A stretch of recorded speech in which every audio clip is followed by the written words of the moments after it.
So the next subtopic which we are going to study about is good governance, its concept and application. It is a subtopic under chapter 1 introduction of paper 1 of public administration. ठीक है. So the dictionary defines governance as a method of or a system of a government or management. The term governance is thus a qualitative expression, a normative concept, and it is different from government. Okay, so governance is a qualitative concept, whereas government is a physical entity. So let's talk about good governance concept. Okay, so good governance is it has a adjective like expression. मतलब good governance as a adjective like expression है उसको, which connotes that there is a value assumption with respect to the concept of governance, whereas only governance जब हम लोग बोलते हैं it is a value free approach, but when we talk about good governance it is more of value laden approach. Okay, so good governance is associated with efficient and effective administration in a democratic framework. So this can be considered as basic understanding of good governance. It can be also considered as a definition of good governance.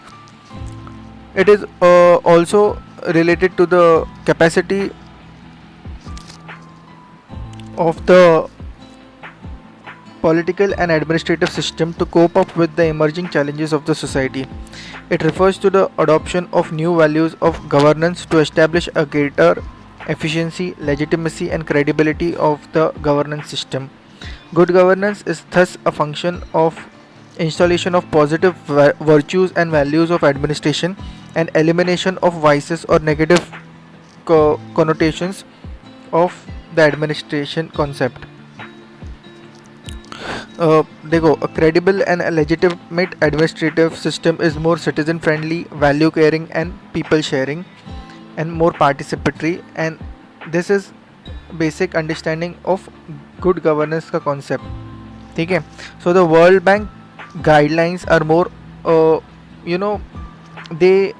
they have a more operational definition of this criteria, where it includes political accountability, availability of freedom, law abiding citizenship, as well as bureaucratic organization, फिर bureaucratic accountability, information availability, transparency, efficient cooperation between government and society.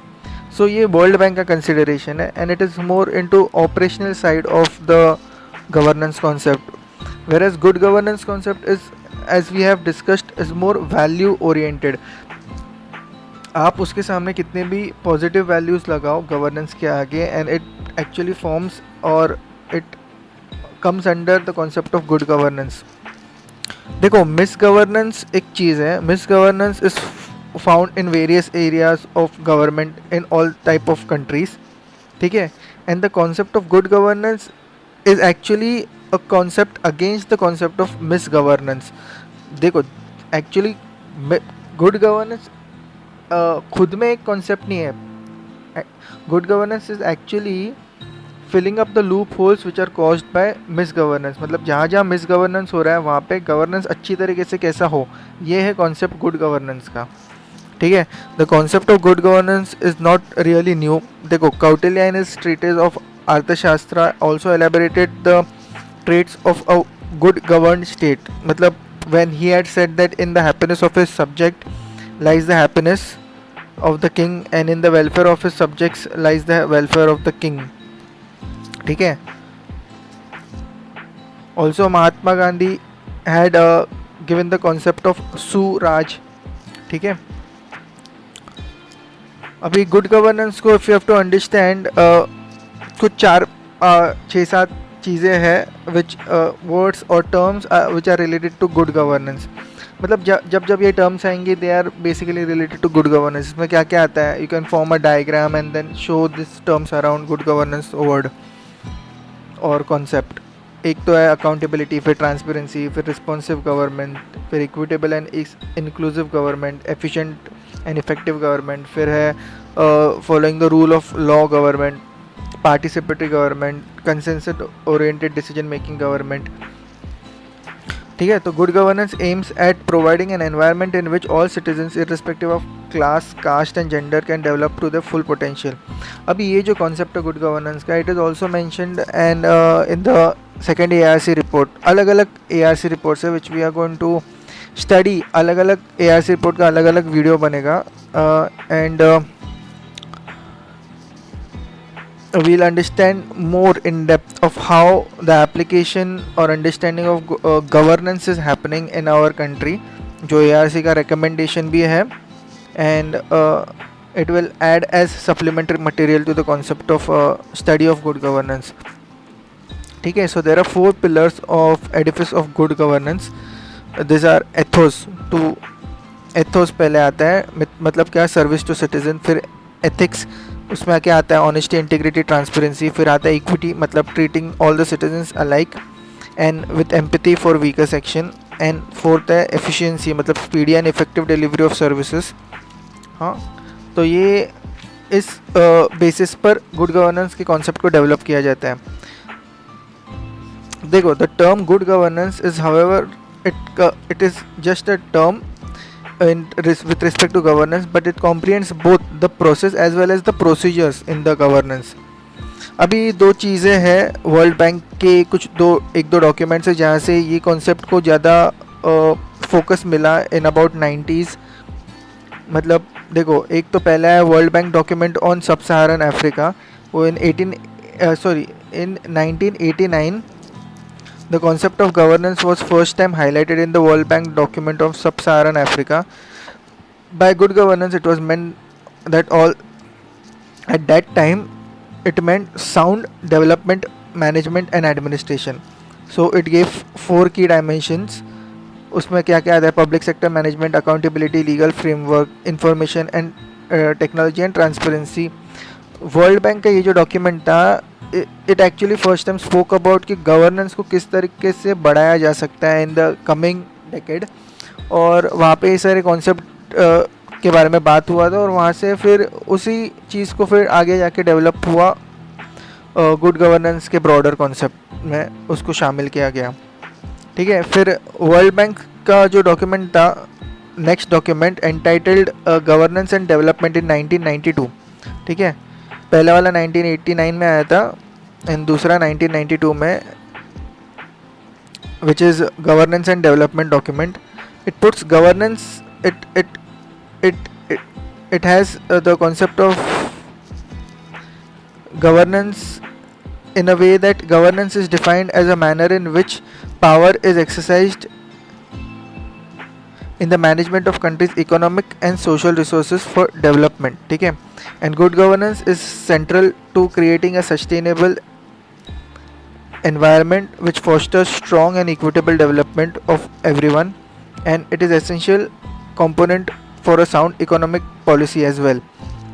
ठीक है, तो यहाँ पे economic factor, social factor भी add किया गया था। 3 distinct aspects are identified in the conceptualization of governance here.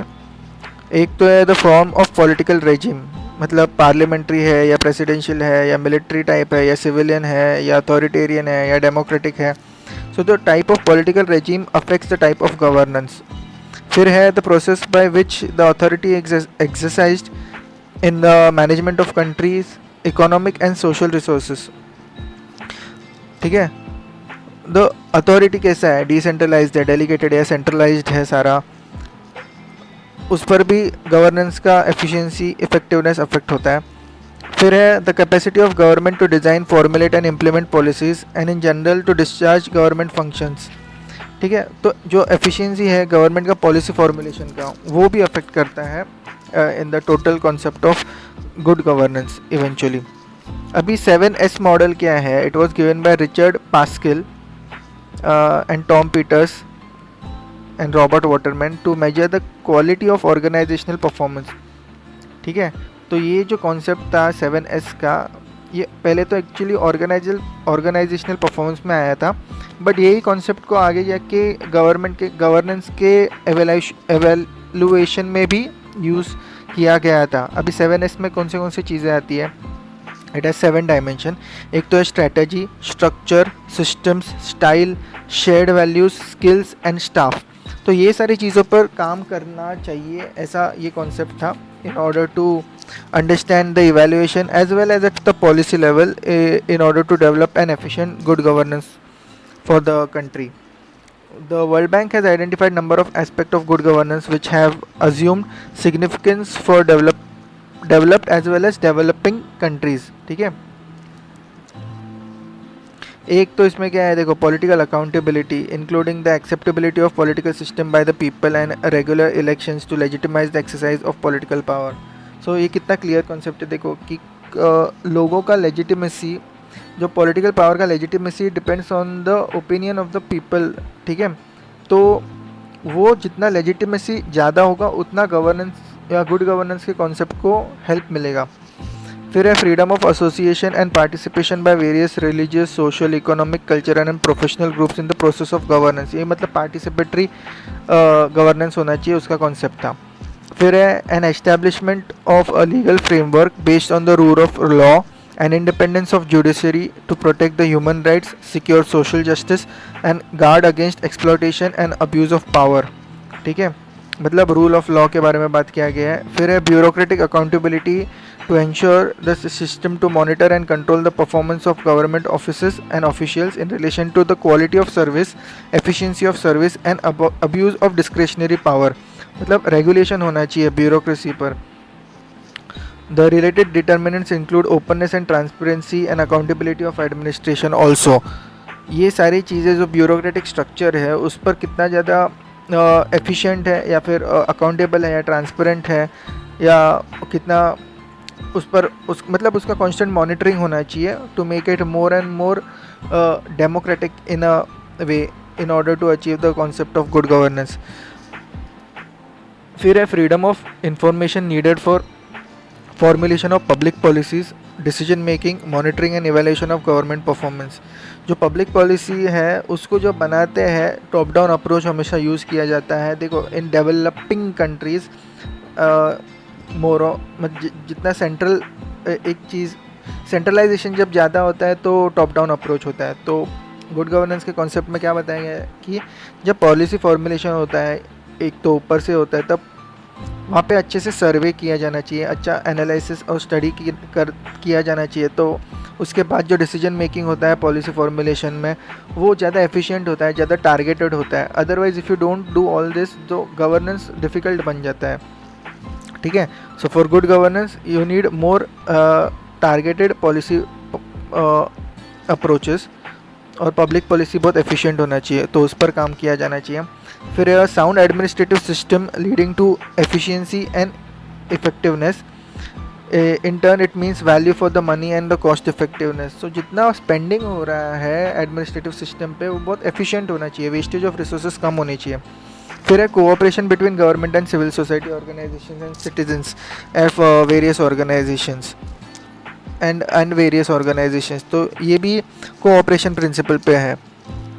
ठीक है, फिर जो OECD कंट्रीज़ है वो लोग ने अपना गवर्नेंस के कॉन्सेप्ट को जब वो लोग ने उस पर बात किया था, so they have given components of 4 components ये थे गवर्नेंस के. उसमें आता है एक तो लेजिटिमेसी ऑफ गवर्नमेंट, फिर accountability of political and official elements of government, फिर है competence of government to make policy and deliver services and respect for human rights and rule of law. तो सेम ही कॉन्सेप्ट है World Bank का, या फिर World Bank का ही concept is related to more IMF के साथ. और फिर अलग अलग जो इंटरनेशनल ऑर्गेनाइजेशंस है उनके कॉन्सेप्ट से ही उनके कॉन्सेप्ट के कॉम्बिनेशन से ये 7-8 पॉइंट जो अभी हम लोग ने डिस्कस किए वो डेवलप हुआ है, which have become the foundational basis for good governance. ठीक है, फिर जो गुड गवर्नेंस के फीचर के बारे में बात करते हैं. देखो, the preliminary condition for good governance is establishment of rule of law. तो रूल ऑफ लॉ बहुत ही बेसिक चीज़ है. रूल ऑफ लॉ एस्टेब्लिश एक बार हो गया, उसके बाद जब लॉ अच्छे से चलेगा तो गवर्नेंस अच्छे से ही चलेगा, और फिर गुड गवर्नेंस के कॉन्सेप्ट खुद ब खुद अच्छे से डेवलप हो गए. ठीक है, so the government must not only be representative but also be responsive as well as committed towards the concept of good governance. ठीक है, Thus, the good governance shares or aims at the ethos of cohesive and responsible democratic society as well as governance. Good governance provides moral legitimacy apart from constitutional validity and credibility to the goals as we have discussed, and for an efficient government and governance. Good governance comprehends within itself all the sections of the governance as well as all the sections of society as well. The main constituents or attributes of good governance thus are basically rule of law, accountability, decentralization, honesty and probity in public affairs, फिर independence of judiciary, human rights, people's participation, equal treatment as needed in a pluralistic society, absence of discrimination on the basis of color, race, language, faith, sex, religion, gender, etc. फिर administrative responsiveness, फिर social sensitivity, फिर ethical approach or conduct, फिर effectiveness of delivery of services, फिर willingness to learn and have an urge to improve to solve the social problems by improving the administrative efficiency, फिर anticipating the nature of the means being proactive in governance, फिर direction to change and cope with the challenges that arise from time to time in the governance. ठीक है. So the good governance itself depends on the various range of factors including administrative capacity, the country stage of development, मतलब developed है, developing है या low developed country है, उस पर भी depend करता है. फिर external conditions मतलब bordering countries का समझो किसी के साथ war है या फिर कुछ रीजनल प्रॉब्लम्स है, उस पर भी डिपेंड करता है. फिर इंफॉर्मेशन टेक्नोलॉजी की अवेलेबिलिटी पे भी डिपेंड करता है. ठीक है. तो कुछ एजेंडाज है गुड गवर्नेंस के, उस पर भी हम लोग थोड़ा ध्यान देते हैं. उसमें क्या क्या आते हैं? Enhancing effective and efficient administration, फिर improving the quality of life of citizens, फिर establishing legitimacy and credibility of institutions, फिर making administration responsive, citizen friendly and citizen caring, फिर ensuring accountability, फिर securing freedom of information and expression, फिर reducing the cost of governance, फिर making every department result oriented, फिर improving quality of public services, then improving productivity of employees, फिर eradication of corruption to re-establish credibility of government, फिर removal of arbitrariness in the exercise of authority. ठीक है. फिर use of information technology basis for giving services, फिर demystifying the procedures and improving the citizen government interface, and making the giving literacy about the services towards all the citizens so that they know about what are their rights and also what are the services which they are supposed to get. ठीक है. फिर there are some necessary preconditions for good governance. इसमें क्या क्या आता है? There are several preconditions which can be fulfilled, which needs to be fulfilled to make government more citizen centric. तो उसमें कुछ क्या क्या आते हैं? देखो, एक sound legal framework तो चाहिए, फिर robust institutional mechanism चाहिए for proper implementation of laws and their effective functioning, फिर competent personal staffing चाहिए, फिर साउंड पर्सनल मैनेजमेंट पॉलिसी चाहिए, फिर right policy of decentralization, delegation and accountability चाहिए. अभी beside this precondition there are number of tools which can also be employed to make administration more citizen centric. अभी इसमें क्या क्या आते हैं? re-engineering the process to make governance more citizen centric, adoption of appropriate modern technology, right to information, citizen charter, independent evaluation of services, grievance redressal mechanism, active citizen participation, public private partnership, etc. ये सारे tools, बहुत सारे tools हैं जो ARC report में भी लिखे गए हैं. वहाँ से भी पता चलता है कि ये सारे टूल्स को यूज़ करके जो रिकमेंडेशन है उसके हिसाब से गवर्नेंस को गुड गवर्नेंस में ट्रांसफॉर्म किया जा सकता है. फिर गुड गवर्नेंस के कुछ कैरेक्टरिस्टिक्स हैं, हम लोग लिस्ट डाउन करते हैं उसको. एक तो है पार्टिसिपेशन, फिर rule of law, transparency, responsiveness, consensus oriented, equity, effective and efficiency, accountability and strategic vision, जो हम लोग ने बहुत स्टार्टिंग में इंट्रोडक्शन में भी पढ़ा था. ये चीज़ें हैं जिसको, ये फाउंडेशनल वैल्यूज़ हैं जिस वैल्यूज़ पर अलग अलग कंडीशंस या फिर टूल्स या फिर जो फिलॉसफी है गुड गवर्नेंस की उसको डेवलप किया जाता है. ठीक है. अभी Kenneth Stowe KENNETHSTOWE has set out some characteristics which give a more understanding related to good governance. उसने क्या क्या लिखा था इसमें? एक तो होना चाहिए political freedom including free speech and freely elected parliament.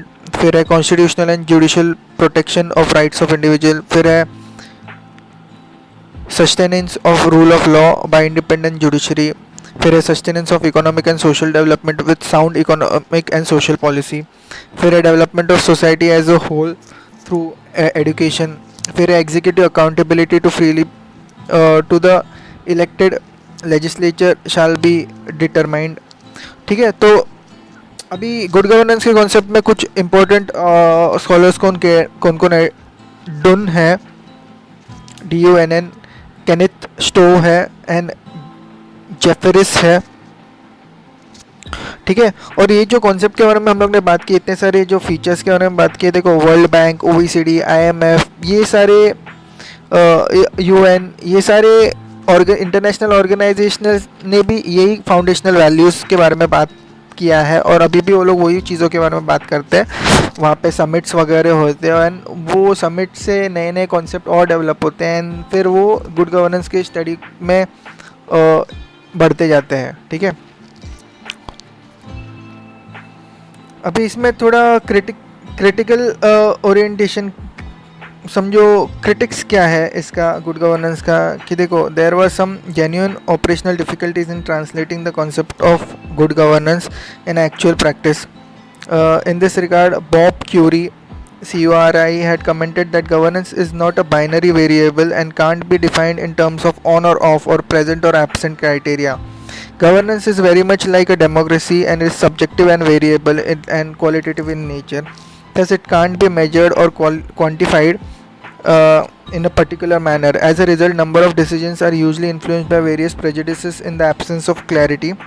In short, there are difficulties in operationalizing the good governance concept.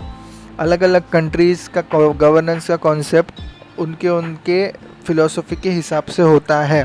ये जो हम लोग ने जो लिस्ट डाउन किए थे features, they are universal in nature, but वो जो यूनिवर्सल एक कंट्री का यूनिवर्सल एप्लीकेशन, जो यूनिवर्सल कॉन्सेप्ट का एप्लीकेशन बहुत अलग हो सकता है दूसरे कंट्रीज से. फॉर इवन ट्रांसपेरेंसी के बारे में भी एक डेवलप कंट्री, एक डेवलपिंग कंट्री और एक लो डेवलप कंट्री, या फिर अकाउंटेबिलिटी का कॉन्सेप्ट लेते हैं जो फाउंडेशनल बेसिक गुड गवर्नेंस का. तो जो डेवलप कंट्री में जितना अकाउंटेबिलिटी है, डेवलपिंग कंट्री में जितना अकाउंटेबिलिटी है एंड लो डेवलप कंट्री में जितना अकाउंटेबिलिटी है, तीनों में अलग अलग होगा और तीनों अपने हिसाब से जो पॉलिसी फॉर्मुलेट करते हैं उसमें उनके हिसाब से वो गुड गवर्नेंस का ही कॉन्सेप्ट है. तो ये क्रिटिक्स क्या बोलता है कि सबका कॉन्सेप्ट अलग अलग है. आपने मतलब आप कोई स्टैंडर्ड वर्ल्ड वाइड कोई स्टैंडर्ड नहीं बना सकते, क्योंकि it depends on various factors, country का डेवलपमेंट स्टेज या फिर टाइप ऑफ गवर्नमेंट वहाँ का etcetera. So this was given by Bob Curry, criticism, okay. And the major concern about the concept of good governance is that it has largely contradicts with the democracy and its principles. मतलब क्या? Democracy is both means and an end in itself, whereas good governance is largely procedural and instrumental in democracy. Good governance is part of democracy, ठीक है. In a democracy, individuals are the masters and they have the choices. ठीक है, the individuals protect and promote the individual interest and like the ideals of justice, equality, liberty etcetera to develop the democracy. In addition, it is required that the democratic procedures such as election, independence of judiciary, rule of law etc. shall be efficiently done. ठीक है, अभी good governance और democracy में थोड़ा सा discrepancy क्या है जो क्रिटिक्स बन गया एक्चुअली. तो गुड गवर्नेंस क्या बोलता है, it is the one best approach कि नए पूरे दुनिया, जैसे कि अभी इंटरनेशनल ऑर्गेनाइजेशन से बताया कि ऐसी ऐसी अकाउंटेबिलिटी होनी चाहिए, ऐसी ऐसी ट्रांसपेरेंसी होनी चाहिए, तो ही गुड गवर्नेंस होगा. मतलब वो लोग ने वन बेस्ट अप्रोच दिया.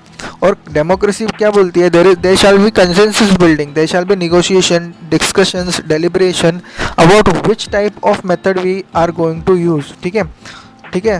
तो डेमोक्रेसी और गुड गवर्नेंस के कॉन्सेप्ट यहाँ पे थोड़े से डाइवर्ज करते हैं या फिर हिट करते हैं एक दूसरे को. मतलब गुड गवर्नेंस बोलता है कि ऐसा ही होना चाहिए और डेमोक्रेसी बोलता है चलो ये थोड़ा डिस्कस करते हैं, अपने हिसाब से करते हैं. फिर democracy is believes in more diversity to lead to finally egalitarian society. और गुड गवर्नेंस क्या बोलता है, यूनिफॉर्मिटी चाहिए, ठीक है, यूनिफॉर्मिटी चाहिए in order to reduce inequalities between rich and poor, educated and uneducated।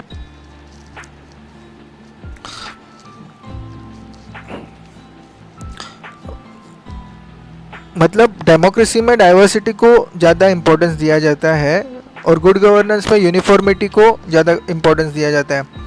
फिर डेमोक्रेसी में होता है बॉटम अप अप्रोच भी होता है, मतलब नीचे से जो ग्रास रूट लेवल से लोग अपना ओपिनियन देते हैं। और good governance is more top down approach, मतलब जो पॉलिसी लेवल पे बनता है, टॉप एडमिनिस्ट्रेटर्स या फिर top level political decision maker ही डिसाइड करते हैं एज पर इंटरनेशनल लॉज और इंटरनेशनल समिट्स के बाद जो पॉलिसी बनती है, तो उस हिसाब से वो टॉप डाउन अप्रोच है। तो ये क्रिटिक्स है। Good governance implies to bring goodness in all the three sectors, government, civil society and corporate world also। मतलब corporate world में corporate good governance भी एक concept है, ठीक है, और corporate good governance उनके corporation के लिए as well as citizens related भी उस पर citizens पर भी effect आता है corporate governance का।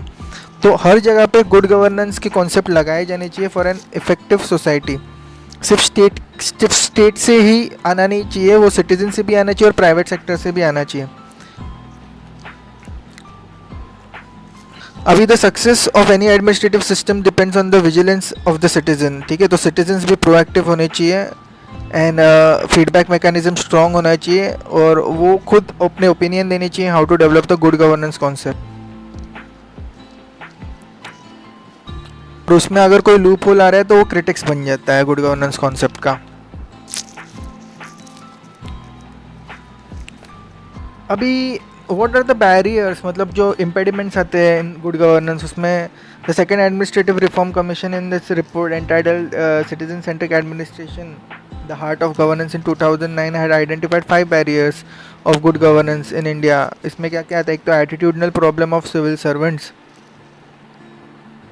मतलब ज़्यादा ही सेंट्रलाइज या फिर वेबरिन टाइप ब्यूरोक्रेसी है, वो एक इशू है उसमें। मतलब जो स्ट्रक्चर जो ब्रिटिश टाइम के सिविल सर्विसेज का था वो अभी भी बाकी है और इसकी वजह से जो नए कॉन्सेप्ट्स है गुड गवर्नेंस के वो इम्प्लीमेंट करने में थोड़ा सा इशू आता है क्योंकि जो पुराने कॉन्सेप्ट है वही यूज़ हो रहे हैं। या फिर नेक्स्ट है लैक ऑफ अकाउंटेबिलिटी। अभी अलग अलग स्टेज पर अकाउंटेबिलिटी अलग अलग होती है ब्यूरोक्रेसी में, और जहाँ जहाँ पे अकाउंटेबिलिटी नहीं होती वहाँ पे एफिशिएंट अकाउंटेबिलिटी नहीं होती, वहाँ पे गवर्नेंस थोड़ा लूप होल्स आते हैं, उसमें थोड़ा कॉम्प्लेसेंसी आता है या फिर इश्यूज होते हैं, लाइक एग्जांपल करप्शन वगैरह होते हैं। तो अकाउंटेबिलिटी हर स्टेज पर अच्छी एफिशिएंट अकाउंटेबिलिटी रहनी चाहिए, ये रिकमेंडेशन था सेकेंड ARC का।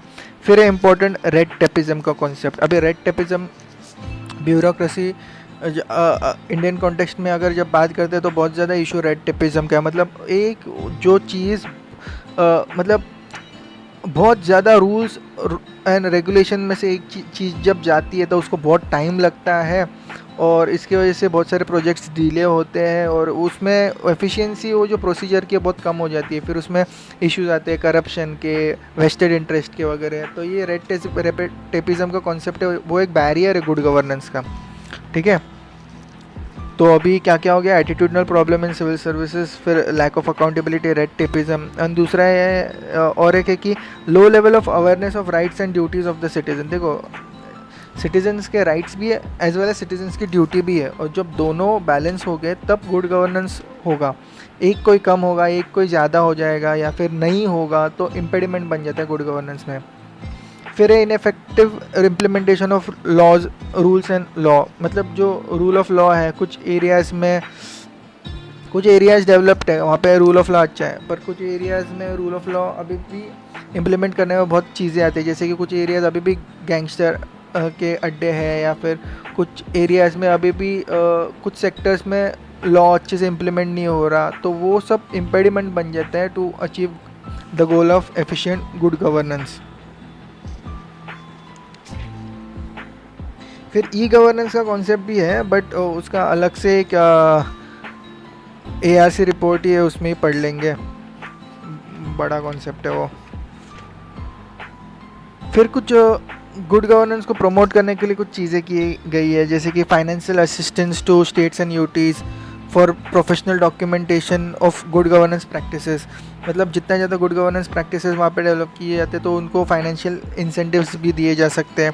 फिर series of presentation of best practices at the cabinet secretariat level, मतलब जो नेशनल लेवल पे we can study to take some ideal cases of good governance which can be implemented at other parts of the country also. फिर regional conferences होनी चाहिए on reforms of citizen centric governance, वो भी होती है। फिर publication होते हैं, अलग अलग जर्नल्स के पब्लिकेशन होते हैं जिसमें गुड गवर्नेंस के बारे में बात की जाती है, जो गवर्नमेंट से ही किए जाते हैं। ये सारे प्रैक्टिसेस चल रहे हैं रिलेटेड टू गुड गवर्नेंस। फिर है production of documentaries, films and best practices. This can also be a tool.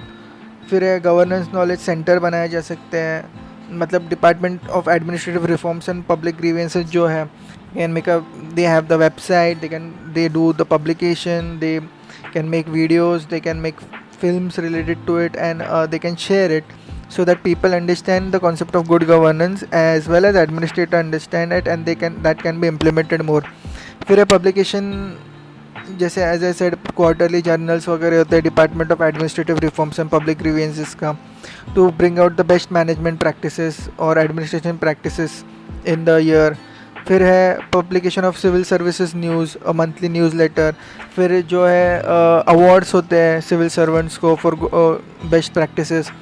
सो ये सारी चीज़ें they help in promoting good governance. So these are good promoting good governance practices. अभी good governance initiatives बहुत सारे लिए गए हैं, will just list down some of them. एक तो है 73rd 74th constitutional amendment act, ठीक है। फिर है नेशनल कमीशन फॉर वुमेन होता है, national commission of minorities, national commission of human right, ये सारी चीज़ें हैं। फिर सिटीज़न चार्टर का कॉन्सेप्ट फॉर्मुलेट हुआ था इन 1996। फिर कमीशन का रिव्यू होता है बीच बीच में ऑफ एडमिनिस्ट्रेटिव लॉज का एफिशिएंसी के बारे में। फिर computerised public grievance redressal and monitoring system was installed in about 2001। फिर national commission for SC and ST है, और उनको अभी इन अबाउट 2003 उनको बाइफरकेट किया गया था for more decentralization and more delegation, ठीक है, मतलब एफिशिएंटली टारगेटेड पॉलिसी डेवलप हो इसके लिए। फिर सेंट्रल विजिलेंस कमीशन है, it got statutory status in 2003। फिर civil services reform was set in 2004। फिर prime minister's award for excellence in public administration was instituted in 2005। फिर लॉज अलग अलग जैसे कि protection of women from domestic violence act, फिर schedule tribes and other traditional forest dwellers act. So ये सारी चीज़ें भी गुड गवर्नेंस की इनिशिएटिव्स है, उसमें से ही निकले हैं, जैसे कि सबको इक्वलिटी मिलना चाहिए, उस हिसाब से ये लॉज वगैरह भी बनाए जाते हैं, तो वो गुड गवर्नेंस के अंडर ही आ जाते हैं। फिर 11th प्लान जो 2007 to 2012 हुआ था, उसमें भी गुड गवर्नेंस के इनिशिएटिव के बारे में बात की थी। फिर 10th प्लान, अलग अलग जो प्लान्स हैं अभी भी आगे जाके जो प्लान्स बनने वाले हैं, हर प्लान में जैसे कि नीति आयोग वगैरह, they talk a lot about governance initiatives, how governance shall be effective and efficient, and how these concepts are implemented in actually policy and decision making is the main factor which actually gives application side to the good governance concept in our country. फिर सबसे important तो right of information act 2005 में, ठीक है। फिर all India service rules है विच promote the concept of accountability. फिर taxation system जो है वो उसमें स्लैब्स वगैरह किए गए हैं। फिर कुछ सेक्टर्स को हेल्प किया गया है। अभी अगर समझो, अभी एग्जांपल है कि जो हाइब्रिड कार्स है उनके लिए कुछ टैक्सेस नहीं है, तो उससे ग्रीन इकोनॉमी को हेल्प मिलता है, तो you can achieve international targets also, and you are helping the environment also in this way. So it also somehow it is indirectly related to good governance only, ठीक है। फिर reforms है to promote transparency fairness in the election process, और फिर disclosure होना चाहिए about the कितने सारी चीज़ें अभी सुप्रीम कोर्ट के जजमेंट्स आए थे कि ये चीज़ें डिस्क्लोज करनी चाहिए to the politician who wants to participate in the election. फिर ई गवर्नेंस का प्लान जो है वो तो बहुत इंपॉर्टेंट है।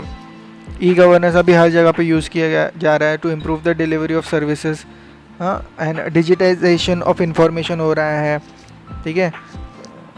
फिर पार्टिसिपेटरी गवर्नेंस में बहुत सारी चीज़ें जैसे कि national rural employment guarantee programme, national rural health mission, फिर एक कोई बहुत सारे पॉलिसीज़ है फॉर वॉलंटरी ऑर्गेनाइजेशंस, ठीक है। मतलब वॉलंटरी ऑर्गेनाइजेशंस भी आके आप दे कैन हेल्प इन अलग अलग जगह पे, जैसे कि डिज़ास्टर मैनेजमेंट या फिर गवर्नेंस या वेलफेयर स्कीम में या सोशल स्कीम्स में। फिर नेशनल डिज़ास्टर मैनेजमेंट अथॉरिटी है to give more focused area on disaster relief and prevention and protection also. फिर सेकेंड एडमिनिस्ट्रेटिव रिफॉर्म्स कमीशन जो था उसके रिकमेंडेशन जो है, ठीक है। फिर department of administrative reforms and public grievances जो है उनके रिकमेंडेशंस या फिर प्रोग्राम चलते रहते in to develop the governance system. So इतने सारी चीज़ें हैं जो गुड गवर्नेंस से रिलेटेड है and they are constantly being developed in our country. And जो गुड गवर्नेंस का कॉन्सेप्ट है इट इज़ स्टिल इन इस initial stage. It depends on the type of country as well, developing या low develop country है उसके हिसाब से every country does its develops its own governance concept, और जितना वेलफेयर ओरिएंटेड होता है उतना वो गुड गवर्नेंस का कॉन्सेप्ट बनते जाता है।